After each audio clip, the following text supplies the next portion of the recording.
On est extrêmement content, extrêmement honoré d'accueillir Bella. C'est un dossier qu'on a mis en route il y a très longtemps, bien avant que j'arrive, puisque Laurent Beuzot, l'entraîneur, travaillait sur ce dossier déjà depuis 2 saisons. Et donc aujourd'hui c'est une concrétisation. Alors on est très honoré parce qu'on a là affaire à une des meilleures joueuses mondiales. Donc qu'elle ait bien voulu accorder du crédit à notre projet, c'est quelque chose qui nous honore, qui va nous obliger également. Et puis on n'oublie pas non plus que si elle est venue ici, c'est parce que à la fois notre projet est crédible et surtout parce que l'équipe qui est déjà en place a déjà une certaine forme de performance. On n'oublie pas qu'il y a une équipe et qu'il y a une saison notamment à finir avec des gros objectifs sur la fin de saison. Et donc c'est un ensemble. C'est un ensemble dans lequel on a pensé que Bella pouvait complètement s'intégrer et collaborer.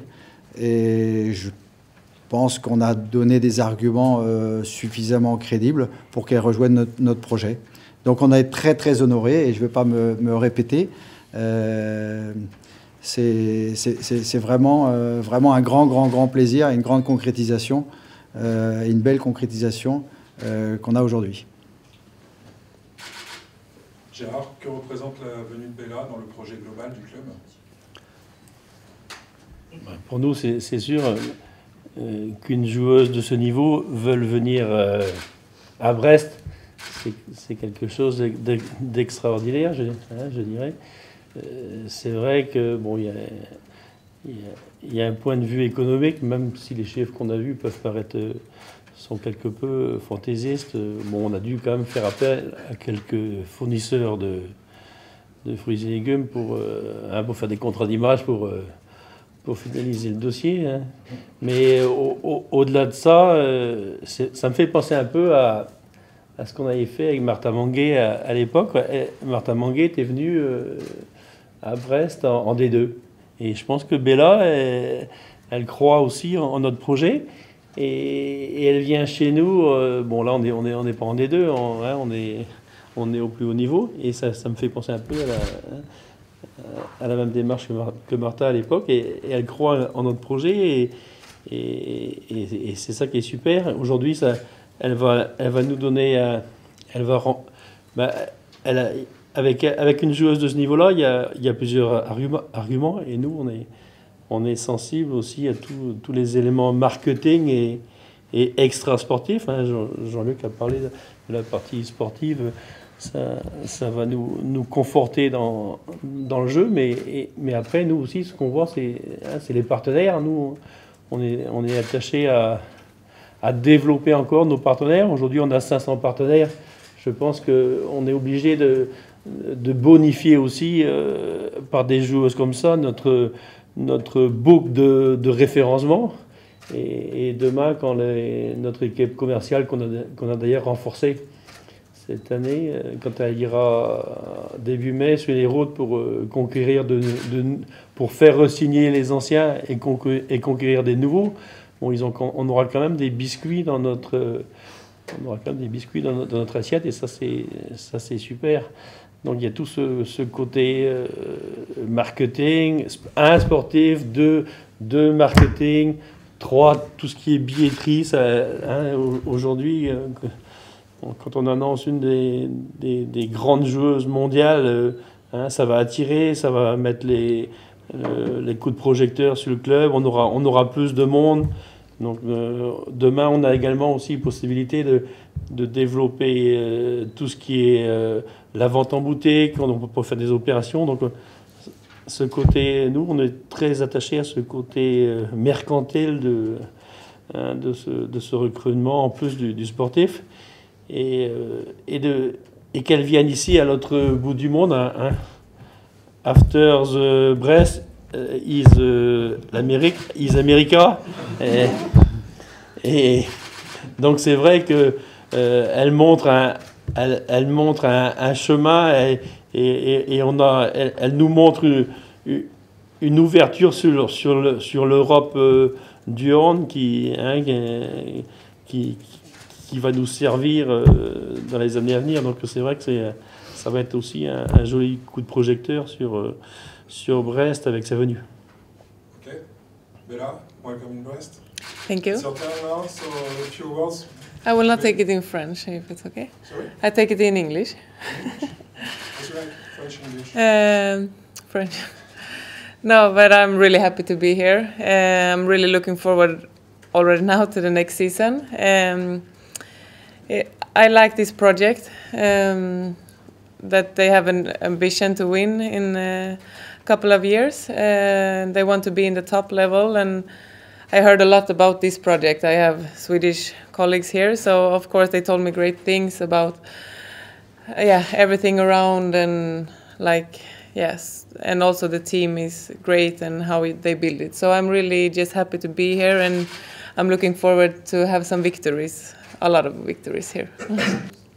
Yeah, but it was the same with Bucharest. When I moved there, it was also a project that wanted to achieve something, and I really like to be in a team where I can see myself in a good role, first of all, but also that can give me something. And I like to play now. The team is already good, but it will also have some new players next year. And I don't know, I think that to come to a team and also try to build it up together, it's what makes us stronger. And I think that's why I like this, that to be here and come here to be a part of this development.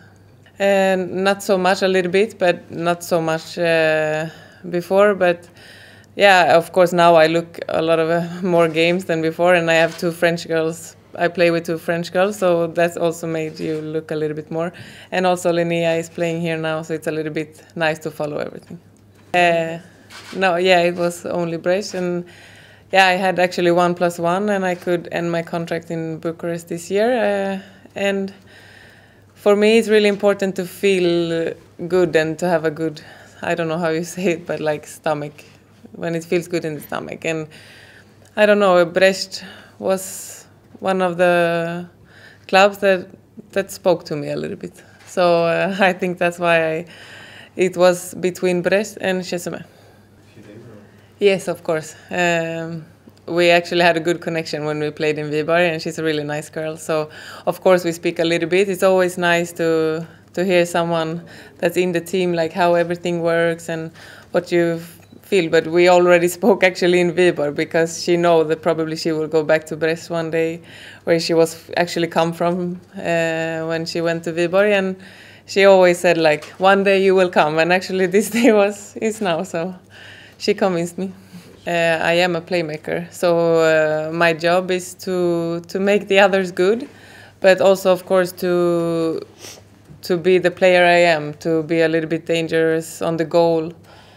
But of course, my main role will be to control the attack and put up good systems for me and for everyone. And in defense, I am number 2, and there I will just fight. You cannot do so much more there.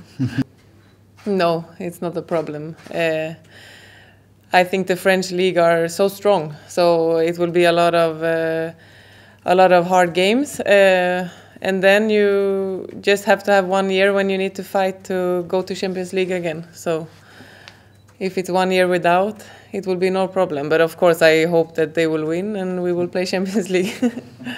French handball has been strong now for a while with the Olympic silver, and yeah, for a long. And Sweden always have problem with France. Yeah, but and also there's great players coming home to the French league now. So like I said before, the French league is hard now, but it will still be, and hopefully it's one of the leagues that will take over. Before it was Denmark that was ranked more, but I think actually the French league will come more and more.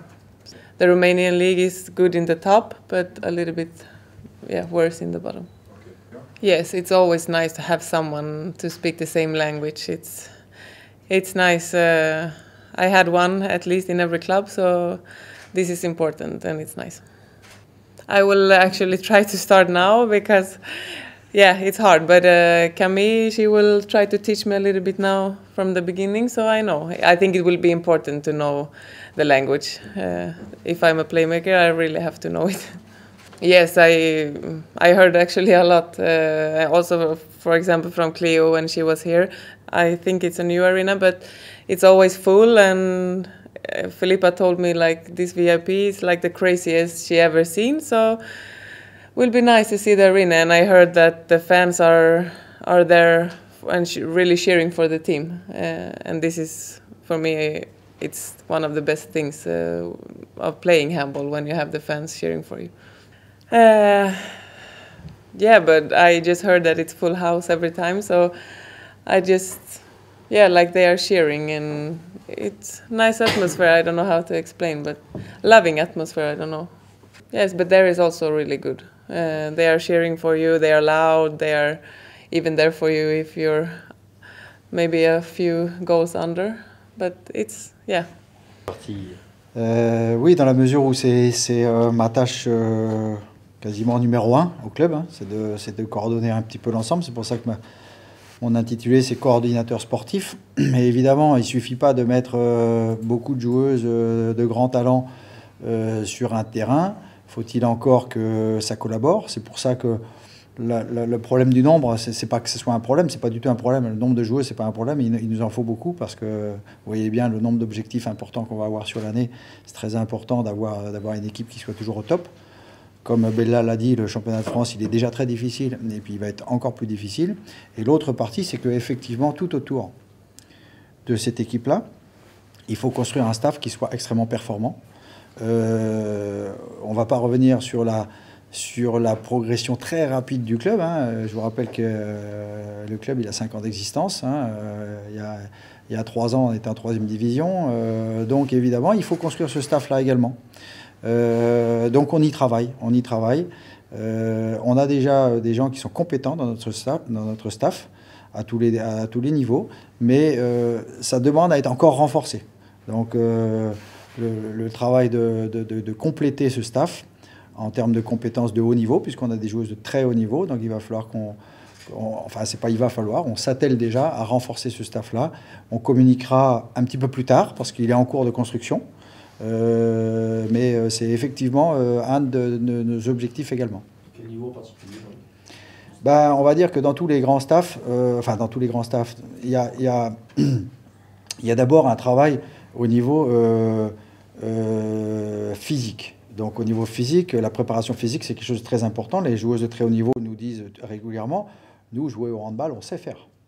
Après, on a besoin d'un entraîneur qui fasse que ça soit coordonné, que le projet de jeu, il soit... Voilà. Laurent Bezeau a fait ses preuves depuis très longtemps. Il a un excellent assistant en la personne de Romain Cor. Donc ça, c'est pas un problème. Mais le travail physique, c'est un problème. Alors, ça ne veut pas dire qu'on n'a pas de compétences aujourd'hui, mais en tout cas, on n'a pas forcément peut-être les compétences du top niveau, hein, puisque là, on s'adresse au top niveau mondial. Donc, on travaille dans ce sens-là. Après, il y a du travail spécifique. C'est-à-dire qu'une gardienne de but, c'est pas une demi-centre. Une demi-centre, c'est pas une ailière. Etc. Donc ce travail, on va dire, plus individualisé, spécifique, voire même personnalisé. C'est-à-dire on va s'adresser, parce qu'on peut encore avoir 2 gardiennes, mais 2 gardiennes qui ont des problématiques différentes. Donc un travail aussi personnalisé. Donc dans ce domaine-là, et en particulier dans le domaine des gardiennes, on se doit de progresser. Ensuite, on sait aussi que gérer tout un groupe comme ça, et l'équipe de France l'a fort bien montré, puisque... Après le passage à l'importe, il y a eu le retour d'Olivier Crumbles, mais quand Olivier Crumbles est revenu, il est revenu aussi accompagné d'un préparateur mental.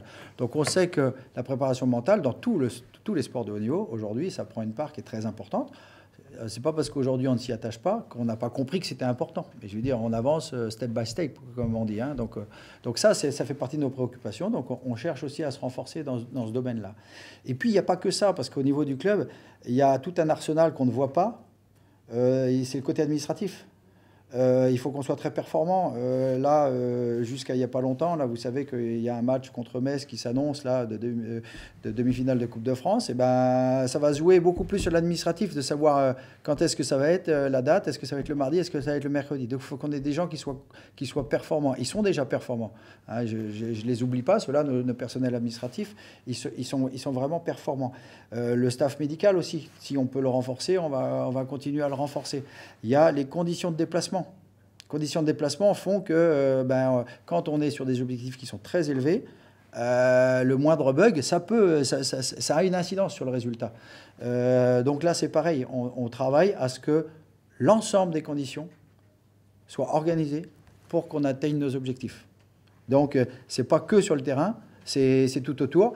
C'est pas le travail de Laurent Bezeau, c'est mon boulot. C'est aussi et surtout pour ça que j'ai été recruté. Donc, moi, je ne peux pas faire tout, bien sûr, mais par contre, je suis en charge de faire en sorte que dans tous les domaines, on soit au top. On sait qu'on n'y est pas aujourd'hui et on travaille pour. No, I just want to say that I'm happy that I will play in Brest next season, and yeah, I'm looking forward to see you all.